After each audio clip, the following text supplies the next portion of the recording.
RFM Soir. RFM Soir. Vous suivez les programmes de la Radio Futur Média, le journal. Ismaël Camara. À la une, les militaires ont repris le pouvoir en Guinée-Bissau. Le nouvel homme fort du pays est le général Antonio Ndiaye. Le premier ministre Carlos Gomes Jr. serait tué par les putschistes. Mise en garde de la nouvelle garde des Sceaux contre les pilleurs des biens de l'État, Aminata Touré leur demande de restituer ses biens publics. Passation de service au ministère de l'Énergie. Karim Wade demande l'audit de sa gestion à l'ONUCI et au ministère. Ouverture de la 13e édition de la Fiara, les éleveurs plaident pour la promotion du consommé local. À suivre les sports de Yoro Mangara, le journal des partis politiques de Binta Diallo, suivi du bulletin de santé d'Awambey. RFM Soir. RFM Soir.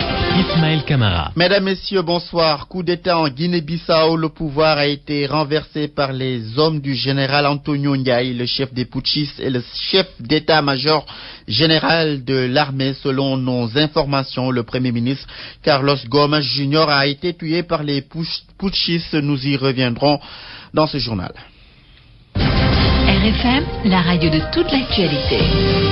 Pillage des biens de l'État, Aminata Touré n'y est pas allée avec le dos de la cuillère. La nouvelle ministre de la Justice a profité de sa prise de fonction pour lancer un appel à tous les pilleurs.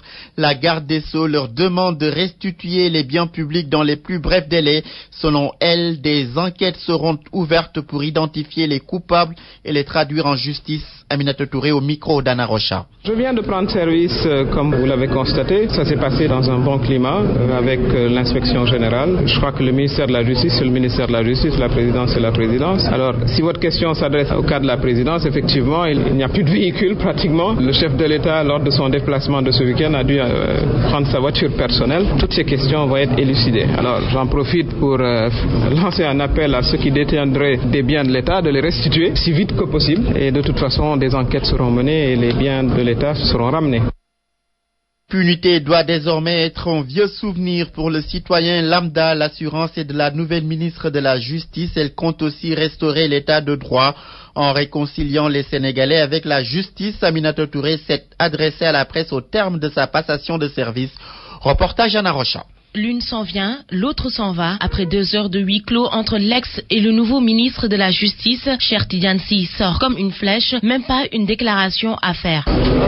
Pendant ce temps, Madame le ministre fait la connaissance de son staff, tailleur noir, pas un brin de maquillage, le pas décidé. Elle est prête à faire face à la presse, la priorité des priorités, mettre fin à l'impunité. Le président de la République l'a dit plusieurs fois, il n'y aura pas de personnes protégées. Les secteurs concernés verront les audits s'exercer et évidemment les résultats seront transmis si il s'avérait qu'ils doivent être transmis à la justice et la justice suivra son cours. Priorité numéro 2, rétablir l'état de droit. Il s'agit d'élucider tous ces cas. Mamadou Diop, Malik Ba et tant d'autres. Les morts qu'il y a eu à Podor dans le cadre de la campagne, etc. Les responsabilités doivent être situées. Il s'agit de laisser les enquêtes suivre leur cours et comme je l'ai dit encore une fois, les juges faire leur travail sans pression politique. Évidemment, si vous n'avez pas une justice qui fonctionne, une justice équitable, vous n'avez pas d'investisseurs. Parce qu'il faut également que l'État garantisse les droits économiques des uns et des autres. Mais aussi et surtout, réconcilier les Sénégalais avec leur justice. Cette confiance, elle se gagne. On ne la décrète pas. En tout cas, moi, c'est le sens que je donnerai à ce ministère, c'est d'être sûr justement qu'on réconcilie les Sénégalais avec leur justice. Et pour le faire, il faut que les Sénégalais, partout où ils se trouvent, sentent dans leur quotidien que l'accès à la justice est possible. Le temps consacré aux journalistes fini, Aminata Touré est retournée dans le bureau. Le travail peut commencer. Autre passation de service, celle du ministère de l'Énergie. Le sortant Karim Wade souhaite l'audit de sa gestion à la tête de l'ANOCI et au ministère. Par ailleurs, Karim Wade annonce que la Sénélec dispose de plus de 35 jours de réserve en combustible. Une passation qui s'est déroulée sous la présence de militants et dont notre reporter Georges Diop reportage. Sous l'emprise de l'émotion, Maître Ousmane Ngom fait ses adieux. Karim Wade sort de l'immeuble sous l'escorte de ses collaborateurs. La passation de service a pris fin après de longues heures. Il s'achemine vers les journalistes, mais dans un désordre total. Les militantes et militants rivalisent d'ardeur.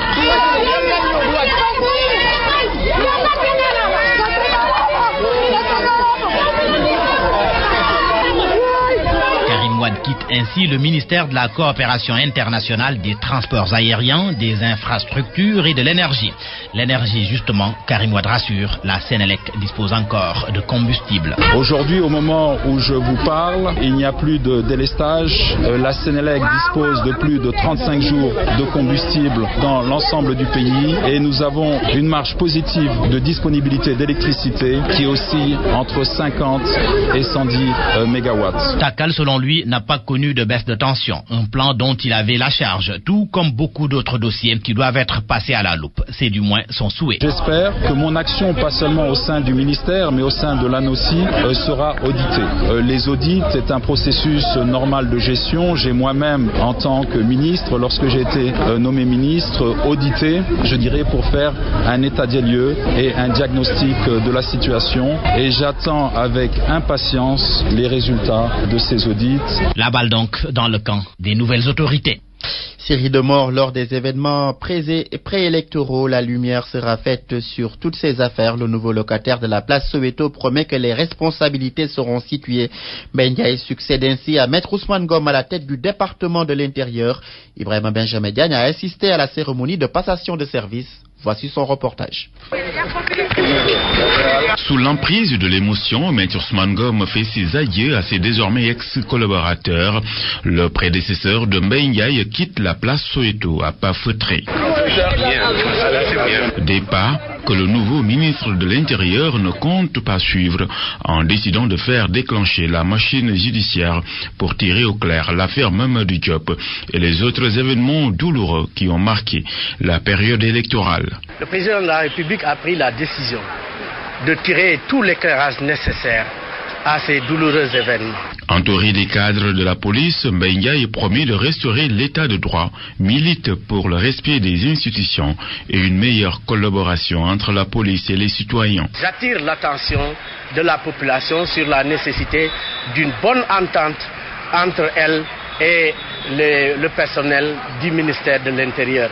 Le ministre de l'Intérieur sortant attire l'attention de son successeur sur la sensibilité de son département et l'invite à prendre conscience de cette lourde responsabilité. Il n'y a pas plus grand honneur que de se sentir responsable de la sécurité, de la paix et de la tranquillité de l'ensemble de ses concitoyens. C'est une très grande responsabilité, mais aussi c'est quelque chose de très honorable. Ces honneurs se traduisent par ces fanfares de la police qui accompagnent un nouveau vent qui souffle sur la place Soweto.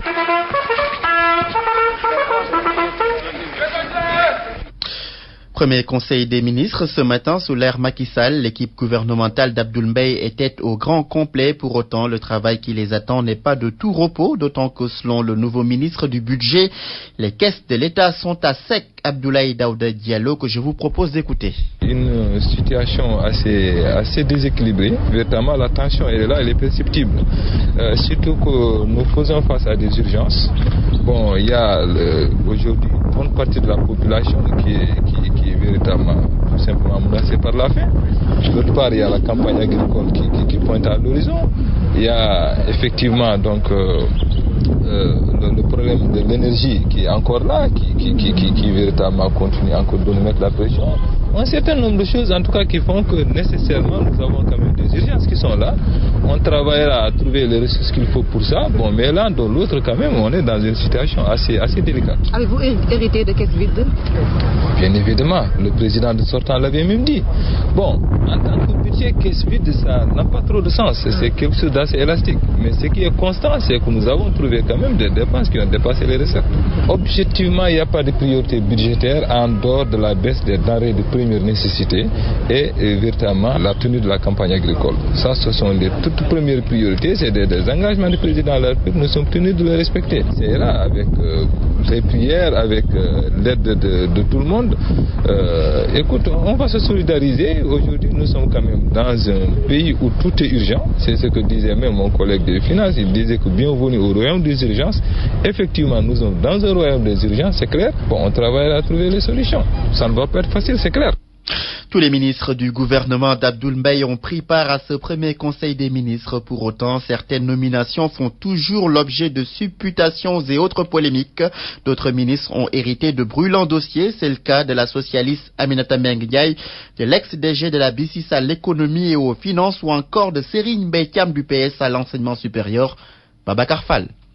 Sans doute une bonne nouvelle pour les élèves. Ibrahima Sall, le nouveau ministre de l'Éducation, rencontre les syndicats d'enseignants dès le début de la semaine prochaine. Dès que je prendrai service donc lundi, je les rencontrerai de manière officielle pour remettre sur la table toutes les discussions, Inch'Allah. Le gouvernement et ses nombreux ministres hommes d'affaires, une organisation patronale leur avait demandé de quitter la tête de leurs entreprises. C'est ce qu'Amadou Kane, le ministre de l'économie, est en train de faire à la BICIS. Si je ne sais pas faire, c'est un cours.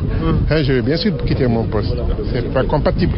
Voilà, je suis donc en train de régler tout cela. Et ces ministres dont la nomination est contestée dans leur propre parti politique. L'exemple du PS, Aminata Mbengue Ndiaye, la toute nouvelle ministre de l'élevage, minimise. Tout ça, c'est vraiment des épiphénomènes. Parce qu'au niveau de notre parti, tout le monde sait que vous n'avez pas entendu d'ailleurs les ténors qui sont cités, vous ne les avez pas entendus. Bon, j'estime que c'est tout à fait normal parce que le petit militant, il a toujours des aspirations pour son leader. Le sport, le football, quel entraîneur pour l'équipe nationale du Sénégal, local ou étranger? Le nouveau ministre des Sports, Malick Gakou, choisit la discourtoisie. J'ai pas de réponse. En plus bref, les précisions d'Abdoulaye Baldé, le maire de Ziguinchor, dément appartenir à un groupe qui s'active pour le contrôle du PDS. Il souligne demeurer dans son projet de création d'un parti politique dès la rentrée prochaine et que son combat n'est pas dirigé contre des personnes ou des tendances. En ce qui concerne les prochaines législatives, Abdoulaye Baldé, dans son communiqué, déclare qu'il est en discussion avec des coalitions, dont celles qui vont émerger du PDS et de la société civile, entre autres. RFM, fréquente modulation 94.0, la radio en puissance. Ouverture cet après-midi de la 13e édition de la FIARA. Les premiers exposants, les agriculteurs et éleveurs, ont exprimé devant les ministres de l'Agriculture et de l'Élevage le besoin d'équipement, de financement, d'appui. Il plaide également pour la promotion du consommé local. Jomaron. C'est ici. 250 stands, près de 10 000 exposants. La 13e édition de la FIARA est partie pour être celle de la mobilisation, selon le président du comité d'organisation, Boubacar Sissé. Les exposants sont venus en nombre et nous attendons un grand public. La FIARA est partie pour être encore une fois une foire qui va marquer des scores. Exposition de produits, exposition de difficultés aussi face aux ministres. Les productrices de la région de Saint-Louis veulent des équipements et autres moyens. Penda Gueye, présidente de la Fédération des femmes productrices de la région de Saint-Louis. Nous sommes déjà en train de relever le défi de l'autosuffisance alimentaire parce que les hommes produisent, mais c'est nous qui collectons, transformons et qui vendons. Mais nous n'avons pas le matériel adapté nécessaire pour sortir le produit fini de qualité parce qu'il n'y a pas les équipements nécessaires adaptés. Oui, on demande l'appui de l'État. Le ministre de l'Agriculture, Benoît Sambou, dit prendre bonne note en attendant sa prise de fonction. Nous avons visité les stands, nous voyons que globalement le matériel disponible hors de portée des bourses des paysans. C'est à ce niveau que nous devons peut-être faire des efforts pour accompagner la production de matériel, pour accompagner l'équipement des acteurs du monde rural. Pendant 10 jours, agriculteurs, éleveurs et autres exposants sont aussi cessés. Retour à l'ancienne communauté rurale de Sangalkam. Les habitants de Tivaouane-Peulh opposent un niet catégorique. Ces habitants qui comptent investir la rue à travers une marche ce vendredi disent ne pas vouloir perdre leurs acquis sur leur nouvelle collectivité locale. C'est Noutiam. Retour à l'ancienne communauté rurale de Sangalkam. Suite au récent découpage administratif survenu dans la zone, les habitants de l'actuelle communauté rurale de Tivaouane-Peulh-Niague ne veulent pas entendre parler de cela. Pour ces populations, il n'est pas question de voir leurs nombreux acquis remis en cause. Mambiram Diouf, leur porte-parole. Nous n'accepterons jamais que la communauté de Tivaouane-Peulh-Niague retourne à l'ancienne communauté rurale de Sangalkam. Ça, nous disons non. Auparavant, pour avoir un état civil, il fallait prendre un car, aller au croisement Tivaouane-Peulh, payer 100 francs. Vous payez 100 francs jusqu'au croisement de Niague. Vous payez 150 pour aller au croisement Niague. Vous payez 50 francs pour aller à Sangalkam. Ça fait un total de 700 francs de transport pour aller chercher une pièce d'état civil. Maintenant, tu te lèves, tu prends ton petit déjeuner, tu viens ici à la communauté et tu as les pièces qu'il te faut. Des populations de Tivaouane Peulh qui se disent prêtes à tout pour ne pas vivre un tel scénario.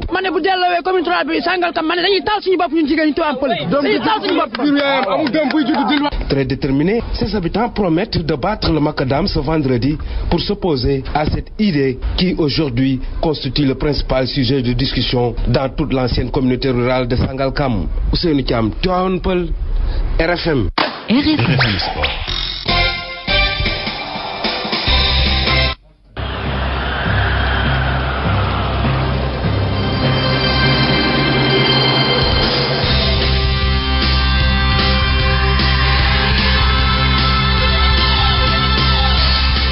Les sports, c'est avec Yoro Mangara. Bonsoir. Bonsoir Ismaël Kamara. Et on démarre avec la lutte avec frappe. Voilà, remake du face-à-face Balla Gaye 2 Yekini, le 3e round, mercredi prochain à la RTS. C'est ce qui ressort de la réunion de la structure Luc Nikolayenko. Pape Faye, le porte-parole, a dit que les deux lutteurs ont regretté les débordements d'hier et que tout va se passer comme le souhaite le promoteur Pape Faye.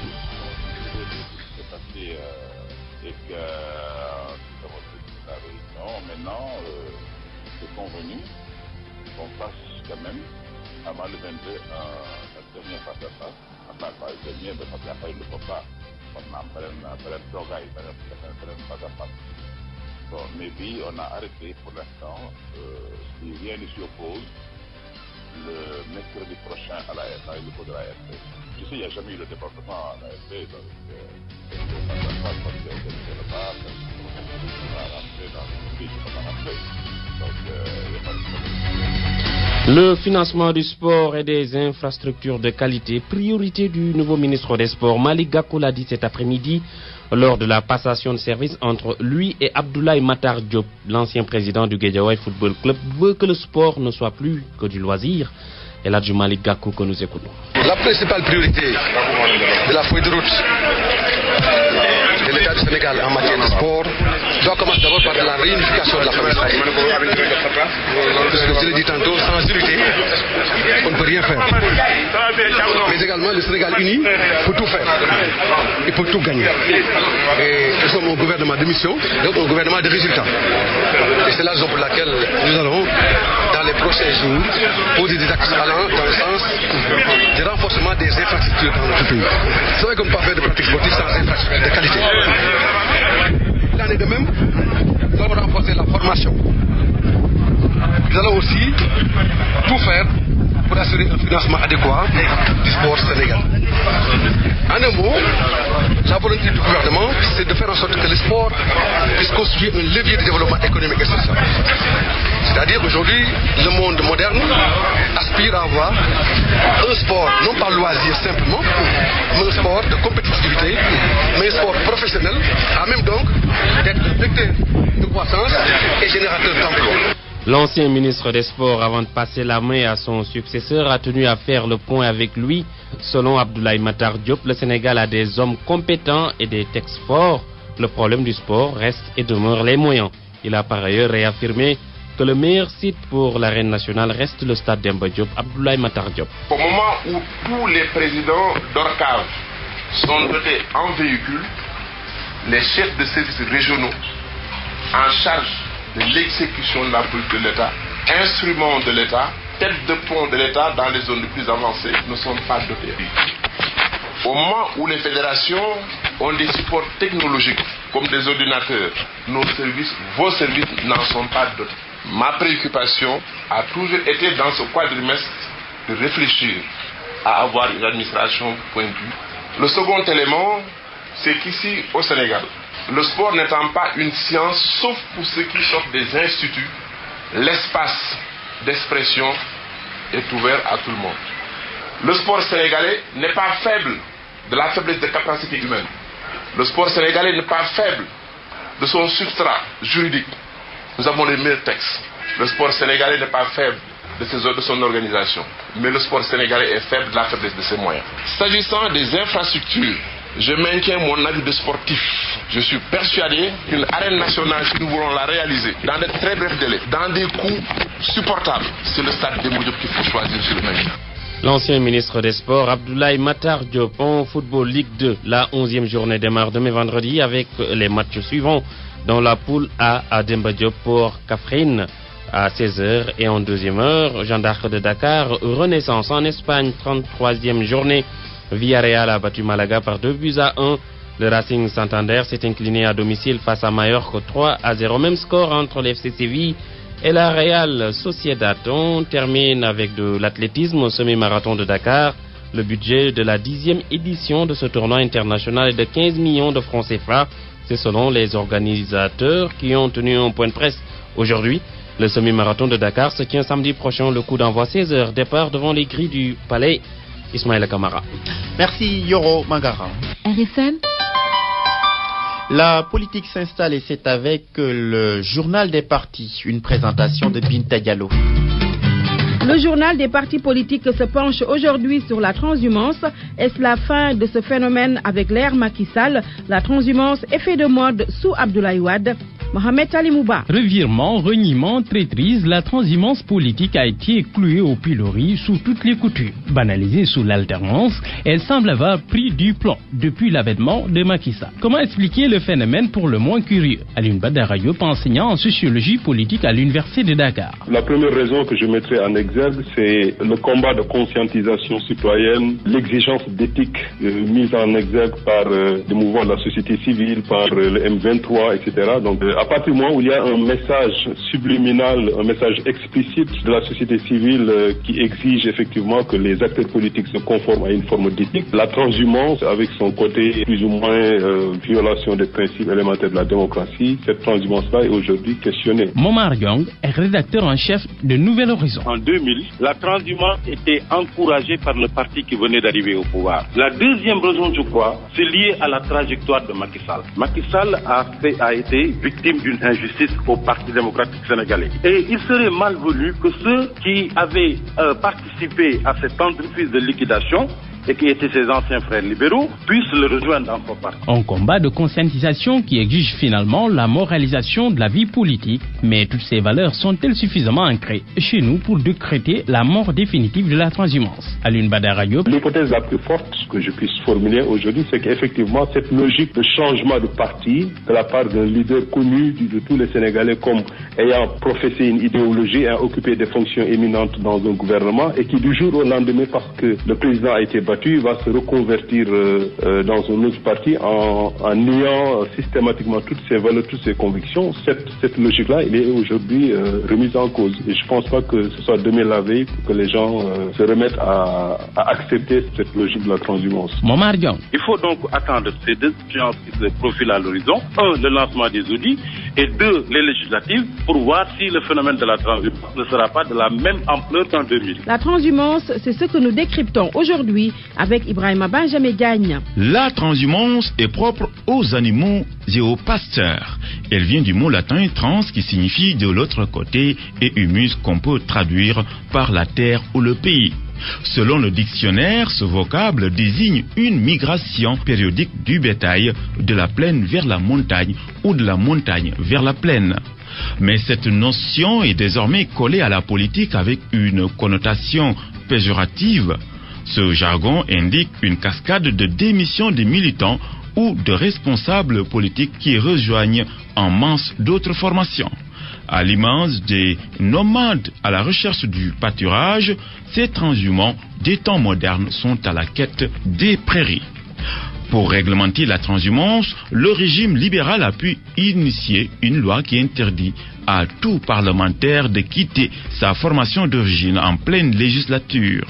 Ces dispositions stipulent qu'au cours d'une législature, si un député démissionne du parti qu'il a investi, il est déchu de son mandat. La défaite du PDS dans le Sine, fief de Macky Sall, un des responsables politiques du Parti démocratique sénégalais, apporte des explications à cette déroute libérale à Fatick. Il s'appelle Sitor Ndour. Jo Maron l'a interrogé. Comment on analyse notre défaite à Fatick? La tête du serpent était à Fatick, donc le danger était à Fatick. Macky Sall est un phénomène en 2012. C'est le phénomène politique de 2012. Personne ne se l'explique. Les plus grands ténors du parti, il les a battus dans leur localité. Pensez-vous que nous, avec les moyens dont nous disposons, lui, avec toutes les stations qu'il a occupées au niveau de l'État, avec tous les moyens dont il dispose, pensez-vous que nous soyons en mesure de le défaire dans sa propre base politique? Le travail était plus démesuré à Fatick qu'ailleurs. Voilà comment nous expliquons notre défaite. Voilà qui met un terme à ce journal des partis politiques. Val d'Afrique vous offre le bulletin de santé. Le bulletin de santé, c'est avec Awambaye. Bienvenue. La varicocèle, une maladie qui touche exclusivement les hommes et elle est souvent source d'infertilité. Ces signes sont presque inexistants sauf pour quelques cas. C'est pourquoi la plupart des malades la découvrent après seulement un examen de fertilité prescrit au couple pour déceler d'éventuels problèmes. Docteur Lamignon, urologue à l'hôpital général de Grand-Yoff. La varicocèle, c'est donc une dilatation des veines du cordon spermatique. Donc des veines normalement qui drainent le sang des testicules. Ça entraîne donc le plus souvent une augmentation de la chaleur au niveau des testicules. Le plus souvent, on découvre la varicocèle au décours d'une infertilité conjugale. Parce que la varicocèle, c'est la première cause d'infertilité masculine. Parce que quand il n'y a pas un bon retour veineux au niveau des testicules, il y a une augmentation de la chaleur au niveau de ces testicules et souvent, ça entraîne une perturbation du spermogramme, c'est-à-dire ça diminue la qualité du sperme. La varicocèle, est-ce une maladie fréquente? Ça touche beaucoup d'hommes. On estime que 40% des hommes, 40% présentent une varicocèle. Mais ce n'est pas tous ceux qui ont des varicocèles qui ont des perturbations du spermogramme. Il y a certains qui ont des varicocèles et qui n'ont pas de perturbation du sperme. Il y a d'autres, par contre, qui ont une varicocèle et qui ont donc des problèmes de fertilité. Le traitement de la varicocèle est simple, nous dit docteur. Il suffit d'une intervention chirurgicale pour un retour à la normale. Le traitement, il existe un traitement, il est le plus souvent chirurgical. Ce n'est pas une grosse intervention. Il suffit donc d'opérer pour rétablir donc un bon retour veineux. Mais après ce traitement, il n'est pas dit que l'homme va forcément retrouver sa fertilité. Cela dépend des cas, explique l'urologue. Ce n'est pas automatique. On peut opérer et que la fertilité ne soit pas rétablie. Parce que la fertilité, c'est un problème très complexe. On ne va pas dire que quelqu'un, vous avez un problème de fertilité, on va vous opérer et vous avez retrouvé tout de suite votre fertilité. Il y a des patients qu'on opère qui après retrouvent leur fertilité. Il y a d'autres qu'on opère, on voit une amélioration, mais il n'y a pas de retour de fertilité. Il y a même certains qu'on opère et qui n'ont pas d'amélioration de la fertilité. Parce qu'actuellement, ces 50 dernières années, on a constaté quand même qu'il y a une dégradation de la qualité du sperme.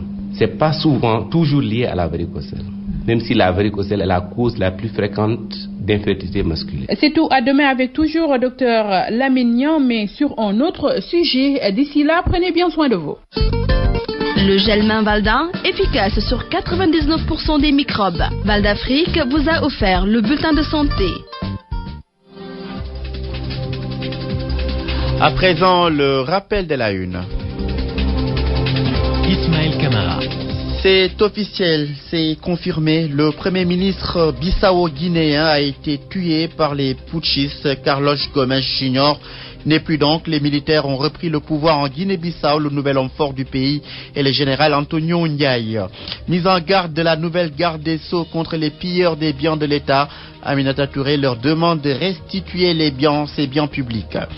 Passation de service au ministère de l'Énergie. Karim Wade demande l'audit de sa gestion à l'annoncier au ministère.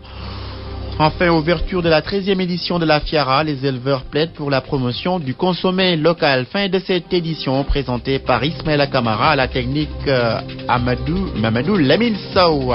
Retour de l'info quand il sera 23h et ce sera le bulletin Wolof d'Elhaj Ndjogoudien.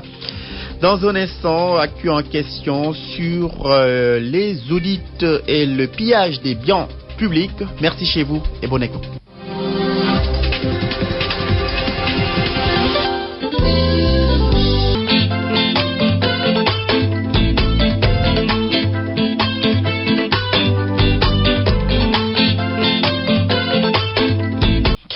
Bienvenue dans Actu en question. Nos invités donc, Eliman Khan, directeur de programme au Forum Civil. Bonsoir Monsieur Khan. Bonsoir. Maître Diène Ndiaye, avocat, membre d'Amnesty International. Bonsoir Maître Ndiaye. Bonsoir. Et notre troisième invité est Johnson Bang, journaliste spécialiste des questions économiques, conseiller en communication au sein de l'APIX.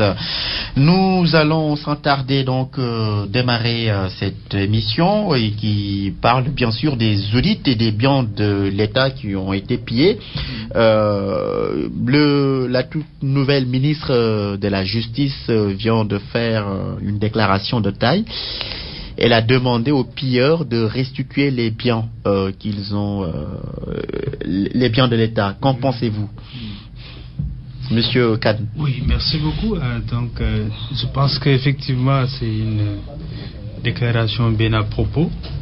Le ministre est certainement dans son rôle et également veut lancer un message à l'endroit des Sénégalais pour certainement nous dire que, en fait, finalement et en définitive, le principe de réduction des comptes va s'appliquer dans notre pays et que des personnes qui ont eu, dans le cadre de leur fonction à gérer les deniers publics, seront amenées à rendre compte de la gestion de ces deniers publics et que, également, en plus de cela, le rôle des institutions de contrôle qui est effectivement de réaliser les audits naturellement, donc de façon tout à fait normale, sera également un rôle qui va se faire et que certainement le problème de l'impunité que nous avons connu et qui fait partie avec la corruption et la malgouvernance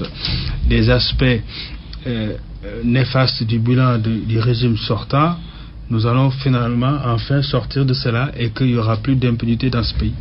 Et donc c'est ainsi que nous pouvons accueillir cette déclaration et en même temps espérer qu'elle va se limiter à cela, que ce ne sera pas un ministre qui va également donner des injonctions au pouvoir judiciaire, au procureur ou autre, et qu'il va laisser libre champ à ces autres acteurs de la gouvernance de notre pays à jouer leur partition, à savoir dire le droit par rapport aux résultats de ces audits qui seront faits. Maître Diène Ndiaye, avocat, membre d'Amnesty International, que pensez-vous de cette mise en garde de la garde des Sceaux? C'est une décision à saluer et je pense que ça va contribuer à dissuader les nouveaux locataires, enfin les nouveaux gouvernants de procéder dans l'avenir à des actes pareils. Aussi, c'est à saluer parce qu'en fait, ces biens-là, c'est des biens qui appartiennent au peuple sénégalais.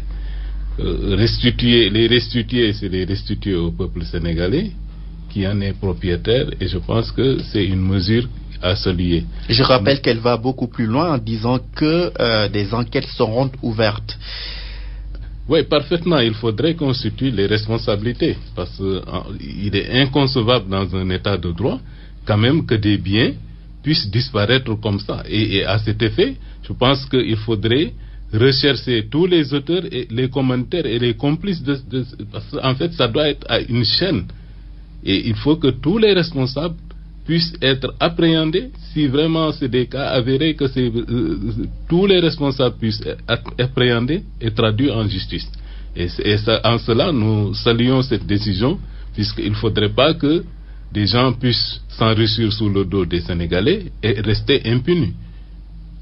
Johnson Bang, je rappelle que vous êtes journaliste spécialiste des questions économiques. La nouvelle garde des Sceaux vient de faire une déclaration. Elle demande en tout cas aux pilleurs des biens publics de restituer ces biens de l'État. Qu'en pensez-vous?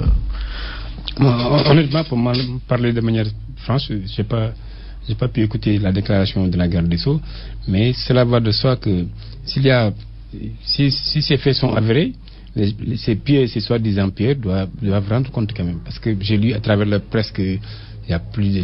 Et j'étais un peu estomaqué parce que quand on parle de 600 voitures, je ne sais pas, 600 voitures, quand tu alignes 600 voitures, peut-être que ça va aller jusqu'à Thiès, peut-être. Ça m'étonnerait que 600 voitures puissent disparaître comme ça de la présence de la République. Mais quoi qu'il en soit, si les faits sont avérés, les gens doivent rendre compte. Parce que c'est pas un bien privé, c'est un bien public. Même si des gens parlent de dons, etc., mais ces dons aussi appartiennent au peuple sénégalais. C'est ce que j'avais à dire pour le moment. Parlant des audits, on avait parlé en 2000 d'auditer le régime socialiste. On connaît ce qui s'en est suivi. Finalement, il n'y a pas eu des poursuites judiciaires. Ne pensez-vous pas que cela va se reproduire cette fois-ci, M. Khan du Forum civil? Oui, d'abord rappeler qu'en fait, l'audit après un changement de régime est devenu une exigence du cadre juridique institutionnel. Et c'est également les directives de l'IEMOA que le président nouvellement élu a donc ce devoir de respecter en faisant l'état des lieux sur la gestion financière donc des deniers de l'État.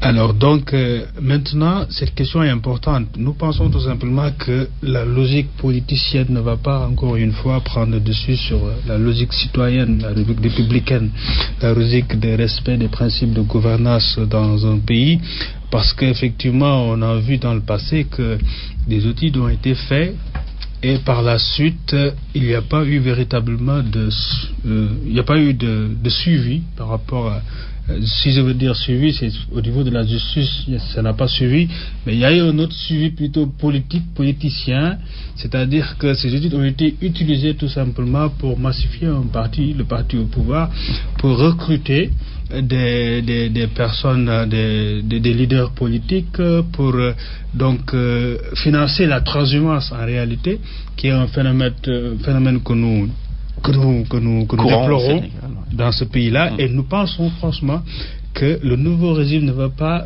faire de sorte que effectivement ces audits soient utilisés également à une finalité purement politicienne. Et je pense qu'ils n'ont pas beaucoup de marge par rapport à cela également, parce qu'aujourd'hui nous sommes dans un autre Sénégal qui n'est pas le Sénégal de 2000. L'expérience de 2000 a été également ingurgitée par les Sénégalais.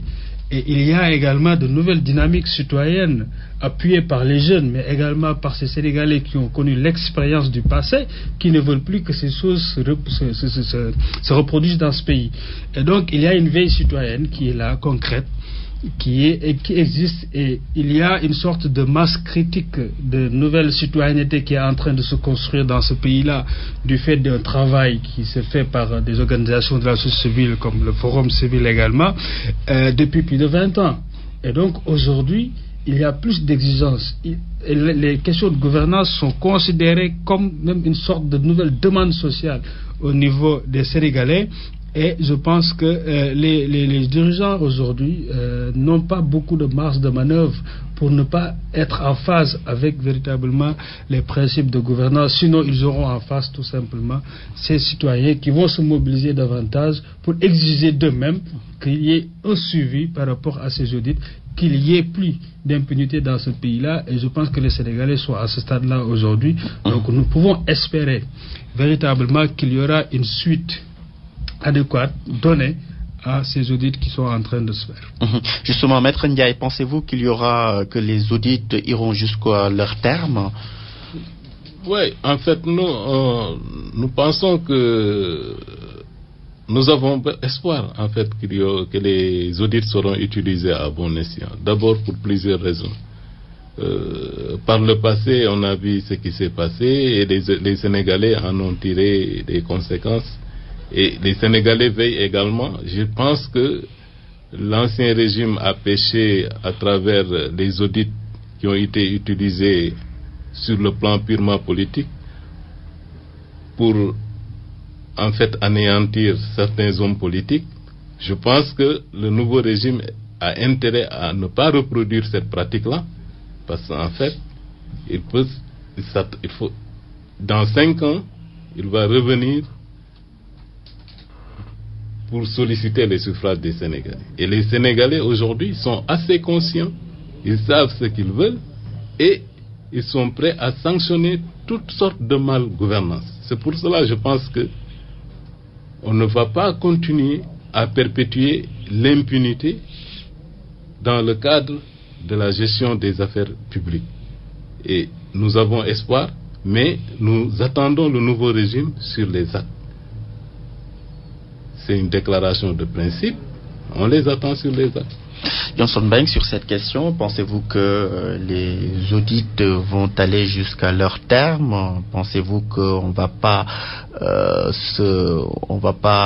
retrouver, on va pas finalement vivre ce qu'on a vécu en 2000, des audits qui ont été annoncés et puis on n'a rien vu après, voilà, aucune sanction, aucune poursuite. Êtes-vous confiant pour cette fois? À mon humble avis, je pense que le régime actuel ne va pas commettre l'erreur du régime précédent. D'autant plus qu'on a constaté, comme l'ont si bien dit les deux intervenants, que au lendemain de 2000, de l'alternance de 2000, ces audits ont été utilisés afin que les gens qui ont été épinglés entre guillemets par les audits transhument vers le parti au pouvoir. Et pourtant, il y a d'autres personnes qui ont été dignes dans l'épreuve, qui ont fait la prison, qui ont été blanchies et qui n'ont jamais quitté leur parti et qui sont restés notamment dans le parti socialiste. Et le constat est que d'autres, par exemple, avant même l'alternance, qui ont été épinglés dans des audits, qui ont même interdit d'exercer une fonction dans l'administration sénégalaise, dans l'administration, continuent à exercer. Et actuellement même, ces personnes ont transhumé vers si je peux m'exprimer ainsi, les prairies beige marron, je sais quoi encore. Vous voyez ce que je veux dire? Maintenant, ce qui se pose, le problème qui se pose, c'est que demain, s'il y a des audits, parce qu'on a annoncé seulement ces audits, donc il ne faut pas donner ce qu'on appelle un blanking à cette volonté affichée. Maintenant, ce qui se pose maintenant, la problématique, c'est que demain, s'il y a des audits, est-ce que les conclusions de ces audits vont aboutir à quelque chose? Parce que l'audit, c'est un exercice normal par rapport à quelqu'un qui gère. Même dans votre maison, chaque fois, il doit y avoir des audits. Parce qu'il s'il y a manquement, le responsable doit payer. Mais le malheur en est qu'ici au Sénégal, qu'est-ce qu'on constate? Si je suis proche du pouvoir, je peux faire ce que je veux. Il y a des gens qui font ce qu'on appelle du mataï. Ils font des détournements, ils font de la mauvaise gestion, sans coup férir, tout en sachant que demain, s'il y a audit, ils ne vont rien risquer. Et ce serait un précédent dangereux si le régime actuel, si ce régime fait des audits, et au finish, aucune conclusion de ces audits n'a été suivie d'effet. Cela veut dire que si par ailleurs d'autres viennent, ils vont faire la même chose. Parce qu'il y a ce qu'on appelle l'impunité chaque fois. Mais l'impunité seulement, ça ne se passe pas seulement au niveau des audits, mais sur l'impunité aussi dans le cadre des comportements. On a vu ici quelqu'un, un marabout, qui a eu une altercation l'année dernière avec un policier devant le ministère de l'Intérieur. Ok, mais qui est sorti pour le protéger? C'est le ministre en personne qui est descendu de son bureau pour venir parler au marabout. Or, c'est un policier avec qui il a eu une altercation. Mais ça n'a rien abouti. Ça aussi, c'est de l'impunité. On ne doit pas prôner l'impunité parce qu'on est proche des pouvoirs maraboutiques, ou bien des pouvoirs économiques, ou bien des pouvoirs politiques. C'est ça le véritable problème au Sénégal. Pensez-vous que la ministre a même déclaré aujourd'hui, en s'installant à son poste, que qu'elle va mettre fin à l'impunité. Pensez-vous que véritablement qu'elle va appliquer ça, donc les audits, les personnes, les fautifs vont être sanctionnés, Monsieur Kane? Je dis que c'est ça en fait les attentes des Sénégalais aujourd'hui. Si les Sénégalais ne retrouvent pas par rapport à ces attentes-là, ils leur feront face. C'est clair, bien très tôt d'ailleurs. Oui, mais auditer l'ancien régime, c'est aussi auditer une partie de la gestion de Macky Sall, qui a été tour à tour ministre, Premier ministre, président de l'Assemblée nationale. Est-ce que vous pensez qu'il n'y a pas de problème à ce niveau? Oui, c'est pour cela que je disais tout à l'heure, le ministre ne devrait pas s'arrêter à cette seule déclaration. Après avoir fait cette déclaration, devrait également déclarer peut-être même sur l'heure le comportement, l'attitude qu'elle aura à laisser la justice faire son travail correctement.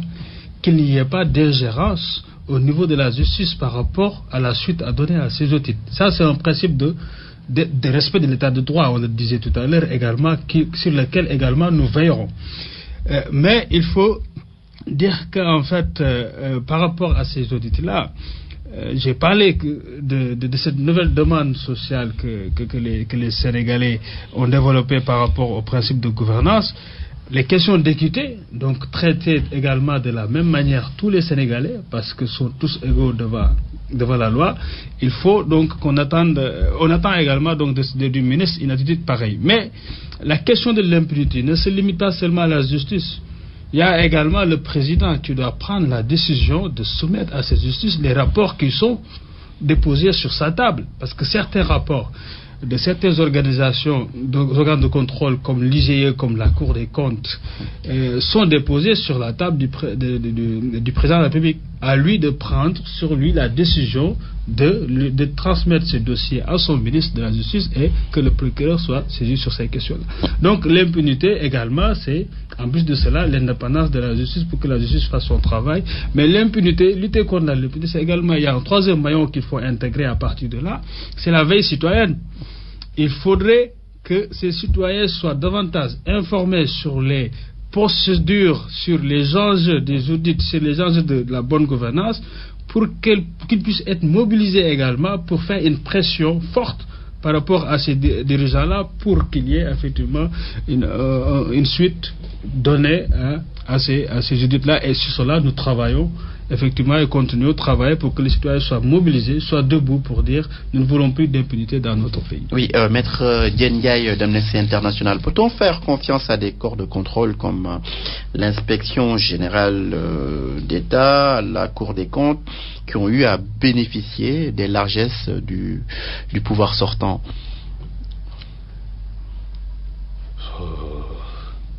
Écoutez, c'est une information que si c'est avéré... Non, la presse l'a relayé. La presse l'a relayé, c'est vrai. Avant même les élections. Donc. En tout état de cause, je pense que si la presse l'a relayé, s'ils ont bénéficié davantage de l'État, peut-être, je ne peux pas dire que c'est pour en fait un peu les neutraliser sur le plan du travail objectif qu'ils sont obligés de faire. Mais je pense quand même les inspecteurs généraux d'État, vu leur cursus et leur mode de recrutement, j'estime que c'est des gens qui sont assez compétents.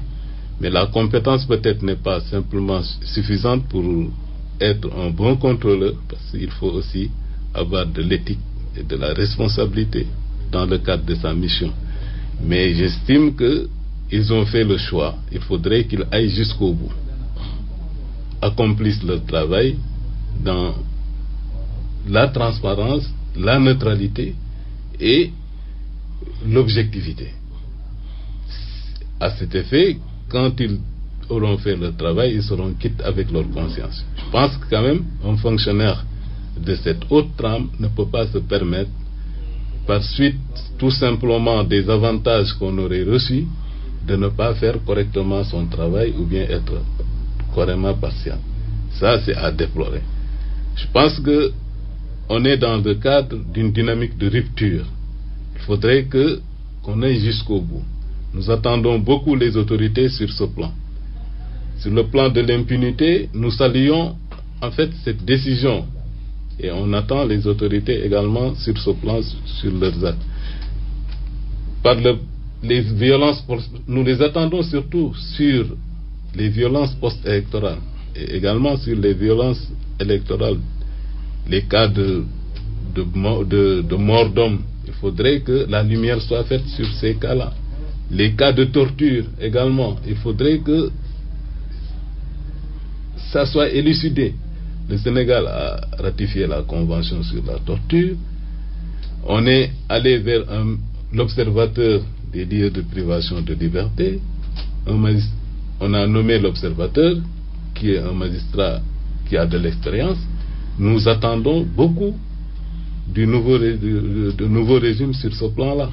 Parce que la torture au Sénégal, nous l'avons toujours combattue et c'est un cas qui est là. c'est avéré. On a vu ce qui s'est passé durant les élections. Des gens qui ont été pris, torturés, des jeunes qui ne revendiquaient que le droit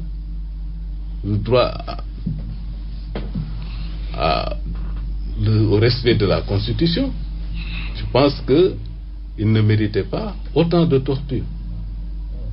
Et c'est pour cela nous estimons que nous saluons la décision du ministre qui nous dit qu'en fait il n'y aura plus d'impunité et nous jugerons à partir de ces actes. Johnson Bank, faites-vous confiance au corps de contrôle comme l'inspection générale et à la Cour des comptes? Confiance par rapport à quoi, par exemple? Par rapport aux audits qui vont être menés. Non, si, parce que d'abord, il faut se dire une chose. C'est moins de faire confiance à ces corps de contrôle que de donner suite aux conclusions de ces audits. Parce qu'on ne peut pas nier le fait que ces corps de contrôle, que ce soit la Cour des comptes ou bien l'inspection générale d'État, ne soient pas dotés de moyens conséquents en ressources humaines et techniques aussi, de la technicité pour mener à bien leurs audits. Maintenant, le problème qui se pose, c'est qu'une fois ces audits, ces conclusions déposées devant l'autorité compétente, quelle est la suite à donner? Parce qu'à chaque fois, ils font leur boulot. Ils déposent les conclusions de leur travail, mais il n'y a jamais eu de suite. Et pour X raisons. La problématique qui se pose, c'est la suite à donner à ces audits. Si maintenant on juge chaque fois que la Cour des comptes, mais même les magistrats qui sont dans la Cour des comptes, on parle au niveau du tribunal, supposons, on dit que l'indépendance de la justice. Mais l'indépendance, ça dépend des hommes qui l'animent quand même. Il y a des magistrats qui sont indépendants. Mais au niveau de la Cour des comptes, ce sont des magistrats qui sont très compétents, qui sont compétents. Mais maintenant, le problème qui se pose encore une fois, c'est quelle est la suite à donner à ces audits. Parce que ces magistrats-là ne sont pas corrompus jusqu'à preuve du contraire. Moi, quand j'étais sur le terrain, supposons, c'est la même personne qui a transhumé du PS au PDS, après du PDS au je ne sais quoi, à l'APR. Et il a eu un problème avec les magistrats de la Cour, sans coup férir. Vous voyez ce que je veux dire? Parce qu'ils ont tenté de corrompre ces magistrats qui n'étaient pas corruptibles ou bien corrompus. Vous voyez? Mais leur conclusion, jusqu'à présent, dorment dans les tiroirs. Mais tout en sachant que moi, si j'ai fait une faute de mauvaise gestion dans la gestion quotidienne des deniers publics, demain, il n'y a pas de problème, je continue à faire la même chose. Justement, Eliman Khan du Forum civil, quelle suite donner à ces audits, sachant que le ministre du Budget a révélé que les comptes de l'État sont presque vides? Oui, ça c'est assez préoccupant et ça confirme tout simplement certaines informations qui ont été données avant la campagne électorale sur la manière dont les flux financiers au niveau du Trésor étaient quand même assez préoccupantes. Maintenant, ça veut dire qu'il y a une situation déjà, d'après ce qu'a dit le ministre du Budget, qui est alarmante pour le nouveau régime en place. Donc c'est ce régime-là qui a plus intérêt que qui que ce soit à faire donc le bilan et la situation de référence pour ensuite communiquer aux Sénégalais effectivement l'état des finances actuelles. Et à partir de là, ces performances vont être appréciées tout simplement par ces mêmes Sénégalais. Et donc, s'ils sont là pour effectivement faire mieux, et ils ont été élus pour cela, donc c'est de leur intérêt de faire rapidement des audits, donc une situation donc financière, que ce soit des audits, des enquêtes ou autres, etc., fiables et très objectifs, et qu'il y ait une suite qui puisse donner à ça, parce que également c'est sur les actes de gouvernance, on l'a dit plusieurs fois, surtout les premiers actes de gouvernance que ce nouveau régime va poser, qu'il pourra effectivement mobiliser les Sénégalais vers la recherche collective des résultats qu'ils ont énoncés dans leur programme qu'ils nous ont proposé. Et s'ils n'arrivent pas à rassurer les Sénégalais par rapport à ces premiers actes de gouvernance qu'ils vont poser, la tâche leur sera très ardue par rapport aux années à venir, et je pense qu'ils n'auront pas droit à un état de grâce comme ce fut le cas en 2000. Maître Yen Yai d'Amnesty International, sur cette question, quelle suite donner à ces audits, sachant qu'il n'y a rien dans les caisses de l'État, comme l'a annoncé le ministre du Budget? Oui, les audits, comme l'ont dit tout le monde, je pense que ces audits, il faudrait aller jusqu'au bout, les déposer devant le parquet, et afin que le juge d'instruction soit saisi et qu'on instruise le dossier, qu'on puisse en fait arrêter toutes les personnes qui sont impliquées dans ces cas de détournement de deniers publics et qu'ils soient jugés, et également qu'on puisse restituer cet argent du peuple, parce qu'en fait les besoins sont énormes sur le plan de l'éducation, sur le plan de la santé également. Les attentes sont énormes. Cet argent qui a été détourné peut, si elle est restituée, peut servir à couvrir ces besoins sociaux.